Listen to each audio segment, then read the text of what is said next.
नमस्कार रसिक श्रोते हो, निर्भीडवाणी या यूट्यूब चॅनलमध्ये तुम्हा सर्वांचं स्वागत. आज आपण बोलणार आहोत दिवाळीबद्दल. खऱ्या अर्थाने दिवाळी का साजरी केली जाते, ती कशी साजरी केली जाते आणि कशी साजरी केली गेली पाहिजे याबद्दल आपण बोलणार आहोत. म्हणजे खऱ्या अर्थाने प्रभू रामचंद्र यांनी 14 वर्ष संघर्ष केला, वनवास भोगला आणि त्यानंतर ते अयोध्या नगरात आले. त्यावेळेस तेथे पूर्णपणे दिवाने लखलखाट अयोध्या नगरी झालेली आपल्याला पाहायला मिळते. आज आपण फक्त दिवाळीनिमित्त दिवे लावून चालणार नाही, तर आपल्या मनामध्ये सुद्धा एक ज्ञानाचा प्रकाश निर्माण होणं गरजेचं आहे. मग आज दिवाळीनिमित्त आई वडील आपल्या मुलांच्या हातामध्ये फटाके देत आहेत आणि ते फटाके मुलं फोडताना त्यांना आनंद होतो की आमचा मुलगा फटाके फोडत आहेत.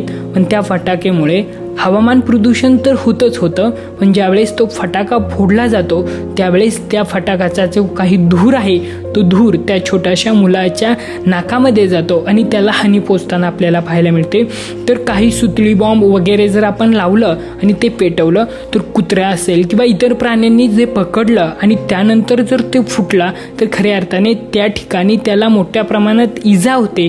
मग खऱ्या अर्थाने आपण दिवाळी नेमकी साजरी कशी करत आहोत हे पाहणं मला वाटतं खूप गरजेचं आहे. मग आजची दिवाळी फक्त आपण वस्तू आणि सेवांचा उपभोग घेण्यासाठी करत आहोत, पण खऱ्या अर्थाने दिवाळी हे अंधकारमय अवस्थेतून प्रकाशाकडे जाणारी आहे, अज्ञानाकडून ज्ञानाकडे जाणारी आहे. त्यामुळे ज्ञान वाढवण्यासाठी मला वाटतं उत्कृष्ट ग्रंथ आणि पुस्तकांचं दिवाळीमध्ये वाटप करणं गरजेचं आहे. मिठाई वाटण्याऐवजी आपण एकमेकांना पुस्तकं देऊन ज्ञान वाटण्याचं काम करू. आणि मित्रांनो, असं निर्भीडवाणीतून प्रखर वास्तव ऐकण्यासाठी या निर्भीडवाणी या यूट्यूब चॅनेलला लाईक, शेअर आणि सबस्क्राईब करा. धन्यवाद.